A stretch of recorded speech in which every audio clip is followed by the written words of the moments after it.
Bonsoir à vous tous et bienvenue à cette nouvelle exposition biblique sur les paraboles du royaume des cieux.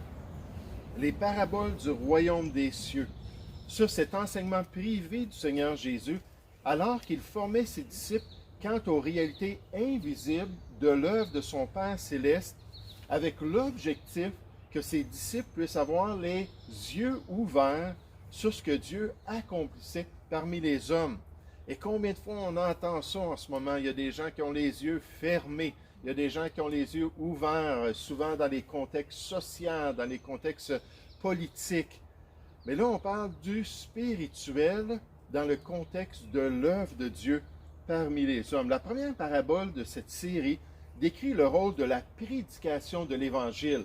On se rappelle, le semeur est parti pour semer la semence et les diverses réceptions du message de Dieu parmi les hommes. Et avec cette image, on peut conclure que c'est très important pour nous de partager l'Évangile et de continuer à le faire avec les gens qu'on côtoie, mais sans se laisser affecter par les réactions variées que les gens ont au message de la parole de Dieu. Ce soir, dans la parabole de l'ivraie et du bon grain, on va apprendre la réalité de la contrefaçon de l'ennemi ou de l'imitation frauduleuse de l'œuvre du Seigneur par le malin.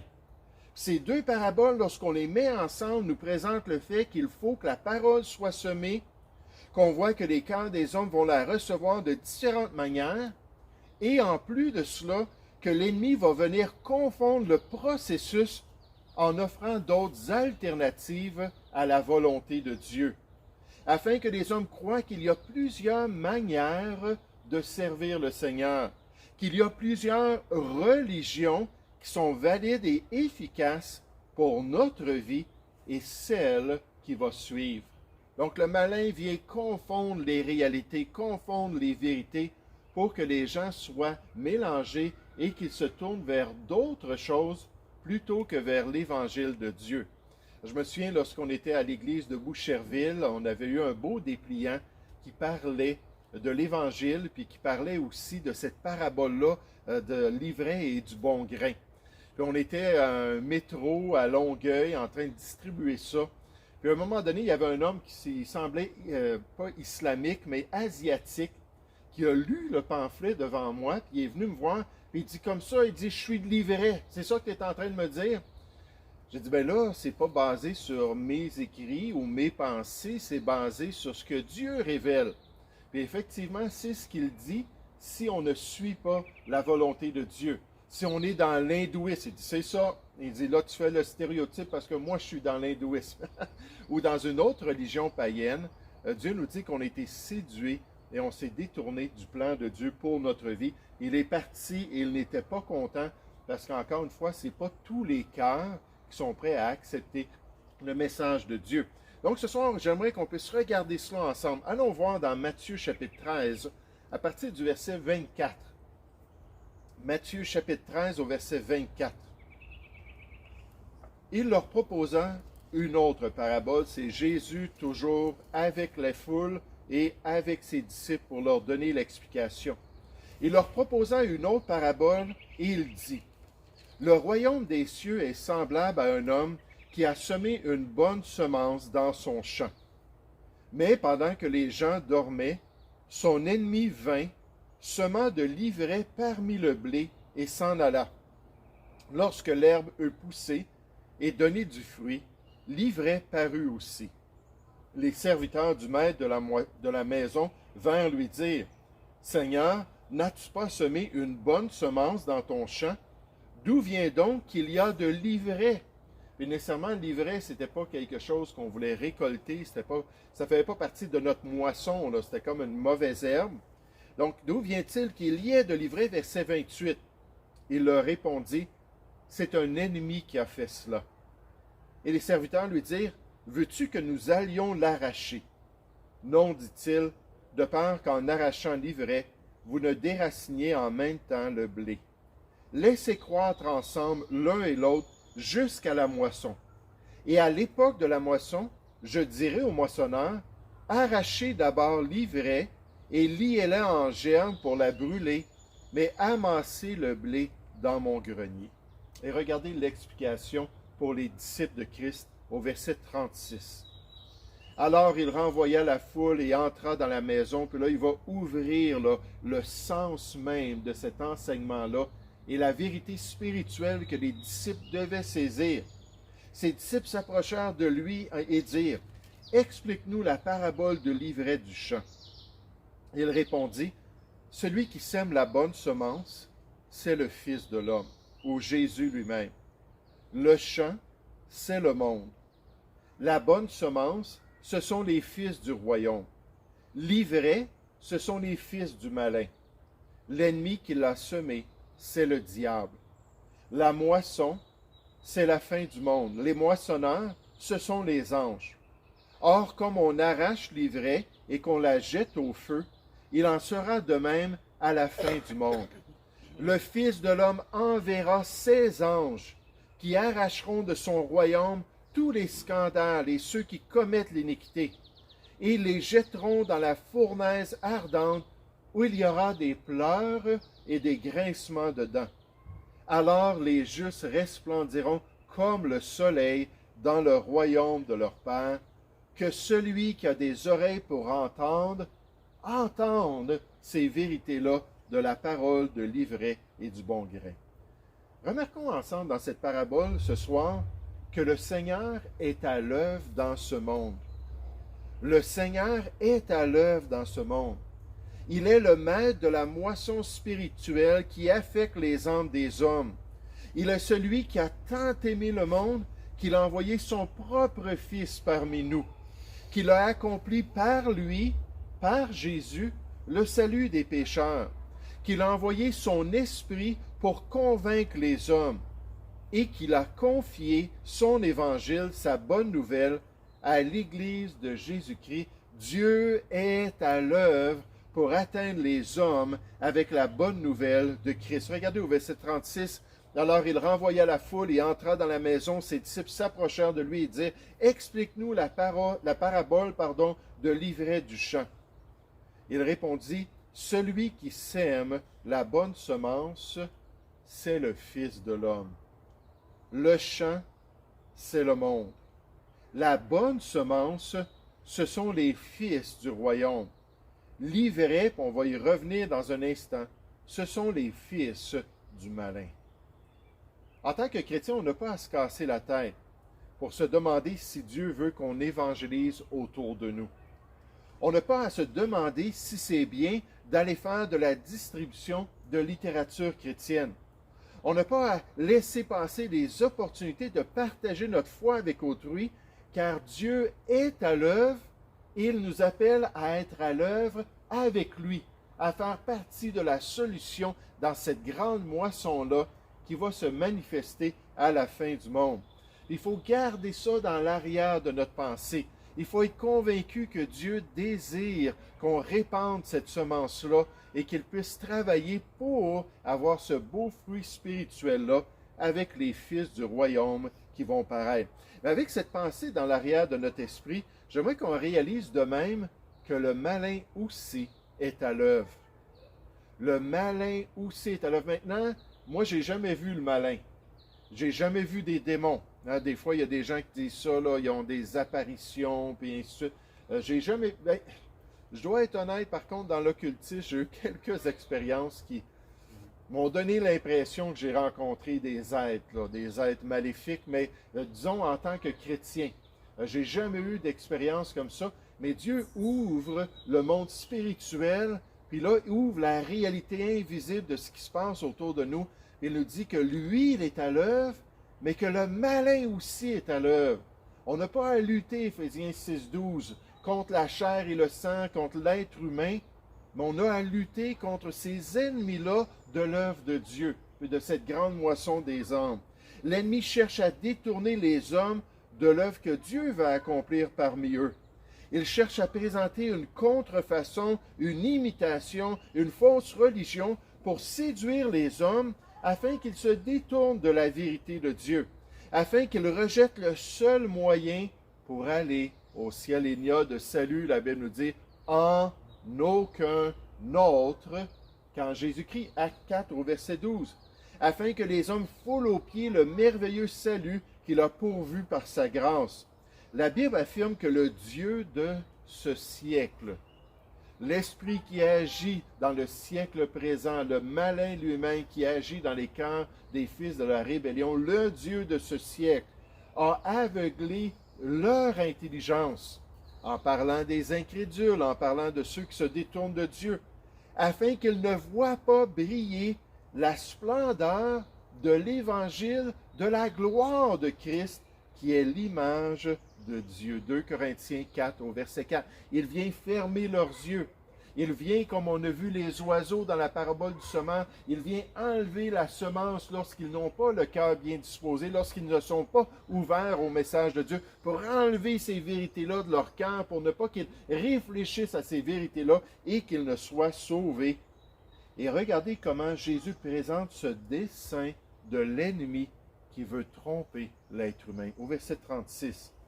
Alors il renvoya la foule et il entra dans la maison. Ses disciples s'approchèrent de lui et dirent, « Explique-nous la parabole de l'ivraie du champ. » Il répondit, « Celui qui sème la bonne semence, c'est le Fils de l'homme. Le champ, c'est le monde. La bonne semence, ce sont les fils du royaume. L'ivraie, ce sont les fils du malin. » Ça, c'est très fort dans le Nouveau Testament qu'on est rendu à appeler une personne un fils du malin. Le monde entier, 1 Jean 5,19, est sous la puissance du malin. La Bible nous dit que les inconvertis sont sous la domination des autorités puissantes autour de nous. Mais à un moment donné, comme l'Évangile va changer les cœurs, à un moment donné, le diable, dans son œuvre, va changer les cœurs des gens pour qu'ils deviennent des fils du malin. Jésus, dans Jean 8, dit que l'esclave peut être asservi, peut être pris dans le piège du malin, mais il peut être délivré du Seigneur, mais le Fils ne sort pas de la maison. C'est celui qui est rendu tellement lié au malin, qui est rendu tellement endurci de cœur, avec une conscience flétrie, qu'il va demeurer dans les œuvres du malin. Il va devenir un serviteur du malin pour accomplir sa volonté. Puis il dit au verset 39, « L'ennemi qui l'a semé, c'est le diable. La moisson, c'est la fin du monde. Les moissonneurs, ce sont les anges. » Oui, gloire à Dieu, il est à l'œuvre parmi nous. Mais en même temps, on s'aperçoit que le diable ou Satan est aussi à l'œuvre. J'aime juste vous rappeler que le mot Satan, ça veut dire l'adversaire, l'opposant ou l'ennemi de Dieu. Puis il est là, il travaille dans le cœur des gens pour former des serviteurs qui vont partir de fausses religions, qui vont recevoir des révélations de démons, qui vont devenir des faux enseignants pour détourner les gens de la volonté de Dieu. Et il y a ce combat spirituel pour gagner les cœurs des hommes parmi les nations. Le pasteur Warren Wiersbe explique très bien cette situation lorsqu'il dit « Satan s'oppose au royaume en essayant d'arracher la parole des cœurs. » Puis là, on a l'image de ces oiseaux-là qui voient le grain, là, qui viennent ramasser le grain sur le long du chemin. Mais lorsque cela échoue, il a d'autres moyens d'attaquer l'œuvre de Dieu. Ces trois paraboles, en parlant des trois premières paraboles du royaume des cieux, révèlent que Satan est avant tout un imitateur. Il plante de faux chrétiens. Il encourage une fausse croissance spirituelle. Il introduit une fausse doctrine pour détourner les gens de la volonté de Dieu. Il continue en disant, nous devons nous méfier des contrefaçons de Satan, des imitations frauduleuses. Il y a de faux chrétiens qui croient à un faux évangile. Il encourage une fausse justice personnelle. Quand on parle à quelqu'un qui dit « Seigneur, Seigneur », mais lorsqu'on lui demande « Comment est-ce que tu as été justifié? Comment est-ce que tu as été sauvé? » « Ah, ben j'ai été une bonne personne. » Ou « J'ai fait des bonnes œuvres. » Ou « J'ai amené ma famille à l'église. » Ou « J'ai toujours été un père qui est pieux. » Une fausse justice qui vient séduire les gens, comme les Juifs. Romains 10, Paul dit qu'ils établissent leur propre justice et ne se soumettent pas à la justice de Dieu. Donc une fausse justice personnelle. Et il a même une fausse Église. À la fin des temps, il introduira même un faux Christ. Nous devons aussi rester éveillés pour veiller à ce que les ministres de Satan ne s'introduisent pas dans la vraie communauté chrétienne et ne fassent pas des dégâts dans l'œuvre de Dieu. On va voir ça dans Jean chapitre 4, peut-être dans 2 semaines, qu'il faut vraiment veiller, tester les esprits pour voir s'ils sont vraiment de Dieu. Car plusieurs faux prophètes, la Bible nous dit, sont entrés dans le monde. Et pourquoi? Parce que Satan lui-même se déguise comme un ange de lumière. Et ce n'est pas étonnant que ces gens-là vont venir amener une contrefaçon du plan de Dieu. Oh, l'apôtre Paul a repris l'Église de Corinthe parce qu'elle permettait à des faux frères et à des faux apôtres d'influencer les croyances des Corinthiens puis de corrompre leurs bonnes mœurs. Il a mentionné qu'en tant que chrétiens, dans 2 Corinthiens 2,11, que nous n'ignorons pas ses desseins, en parlant de Satan. Nous n'ignorons pas ses desseins, nous n'ignorons pas ses objectifs, nous n'ignorons pas ses tactiques ou ses désirs pour l'œuvre de Dieu. Il veut venir planter de l'ivraie au milieu du royaume de Dieu, pour confondre les choses puis détourner les gens de la vérité. Et vous savez, dans les derniers temps, on nous dit que plusieurs, dans 1 Timothée 4.1, vont abandonner la foi pour se tourner vers ces doctrines, ces enseignements de démons, à cause des esprits séducteurs qui vont les détourner de la volonté de Dieu. Il faut veiller, puis il faut s'attacher à une bonne assemblée, surtout empêcher, censurer les mauvaises influences qui aimeraient nous détourner de la volonté de Dieu. Je vais juste penser aux vieilles dénominations. Les dénominations qui ont parti là, au 15e, 16e siècle et qui avaient vraiment comme objectif de s'attacher à la parole de Dieu, qui avaient comme objectif de prêcher l'évangile pur de l'Église primitive, puis qui ont très bien commencé. Mais souvent, ces vieilles dénominations protestantes aujourd'hui, c'est un peu des clubs sociaux. Ils n'enseignent plus l'Évangile. Ils ne partagent plus les vérités du salut. Ils vont enseigner une certaine moralité. On le sait, on a un vieux monsieur, le doyen de notre assemblée, quand il est arrivé de l'Europe, il avait été dans une église protestante comme ça, qui était très fidèle anciennement, il y a 300 ans, 200 ans, à l'Évangile de Christ. Puis il dit, toutes ces années-là, j'ai été dans cette église-là et jamais j'ai entendu l'Évangile. Puis c'est en venant au Québec, puis en allant dans une église des frères chrétiens, que quelqu'un lui a tout simplement partagé la simplicité du salut qui se trouve en Jésus-Christ.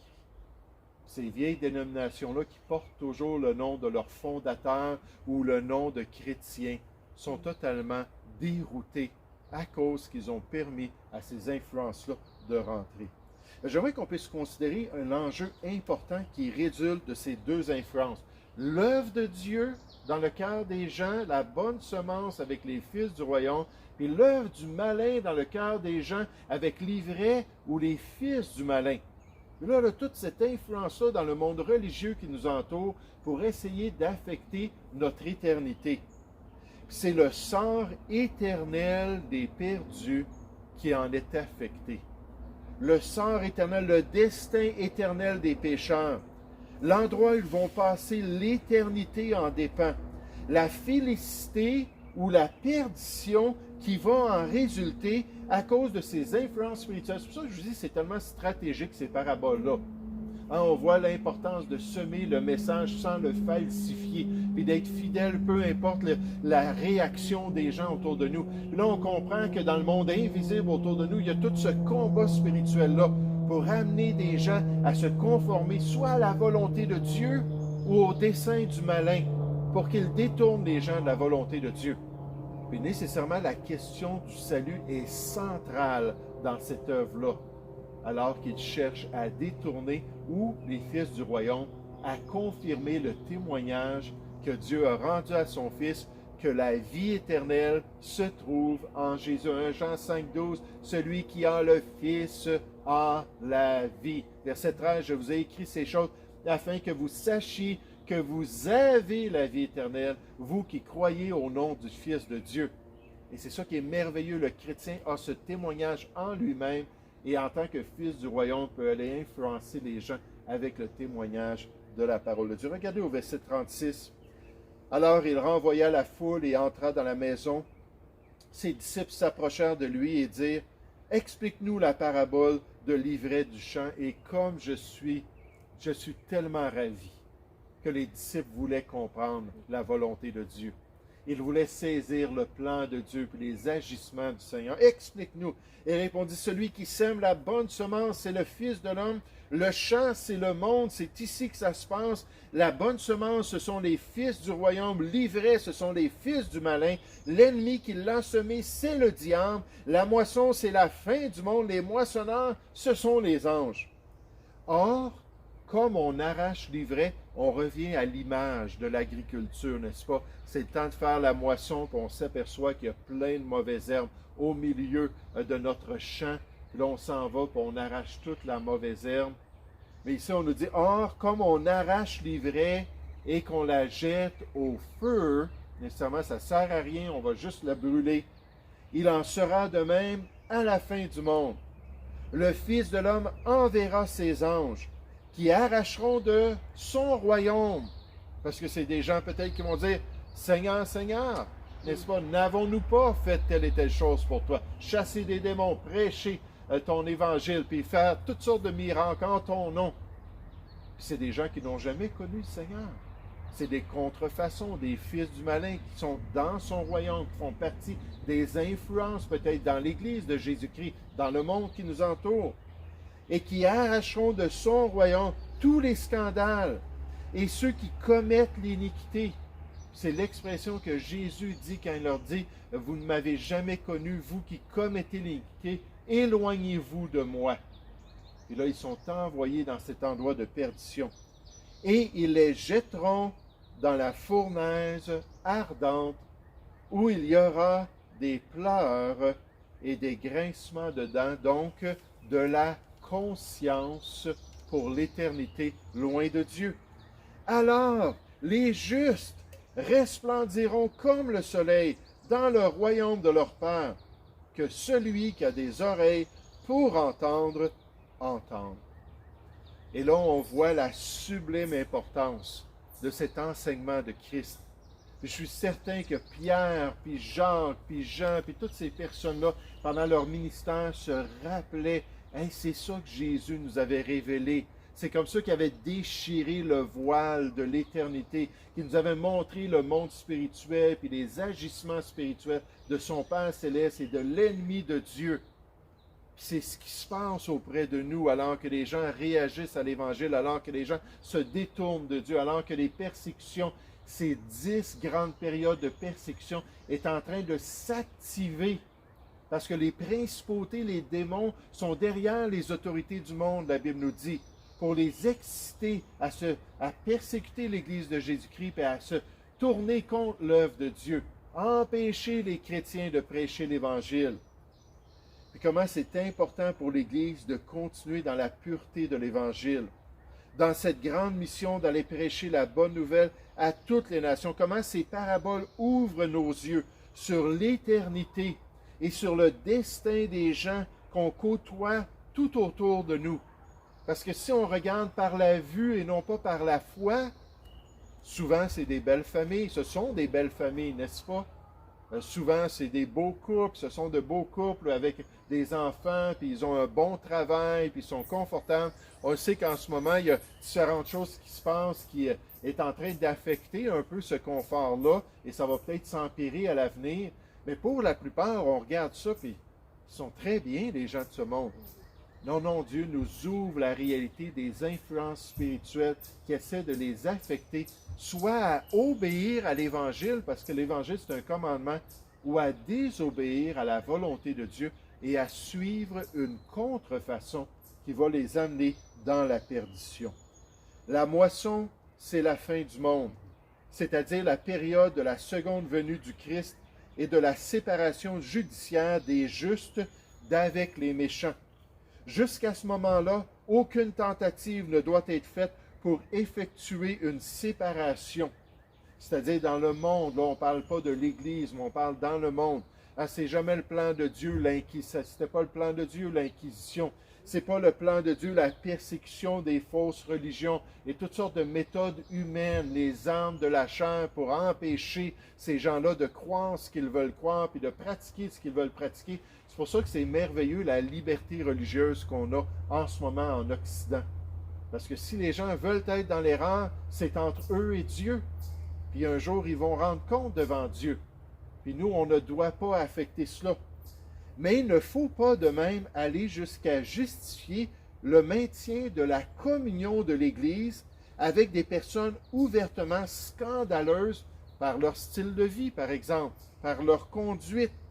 C'est corrompre l'enseignement de cette parabole de son but premier et aller à l'encontre des injonctions apostoliques dans le restant du Nouveau Testament.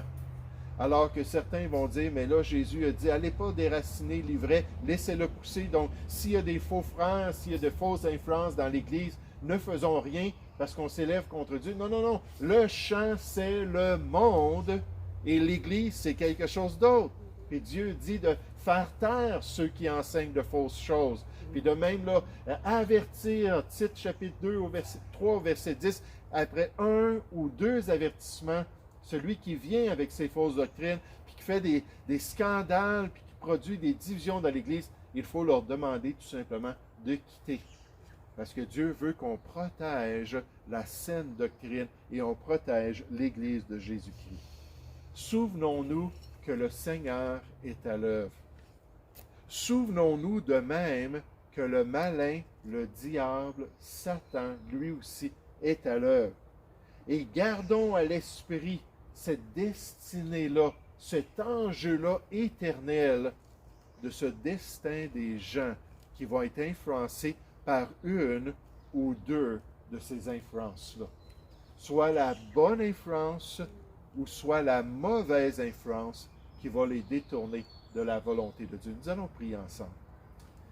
Merci Père Céleste pour cette belle parabole. Merci pour cette révélation extraordinaire. Merci Seigneur que tu as mis d'une manière très, très imagée ces vérités spirituelles pour qu'on puisse les retenir et qu'on puisse garder à cœur d'être un fils du royaume, une fille du royaume qui a une bonne influence sur les gens qui sont autour de nous. Aide-nous à être de bons ambassadeurs de ton royaume. Aide-nous à influencer les gens avec l'Évangile de Christ. Et aide-nous surtout à ne point avoir honte de l'Évangile et de notre Sauveur. Seigneur, nous te prions au nom du Seigneur Jésus. Amen.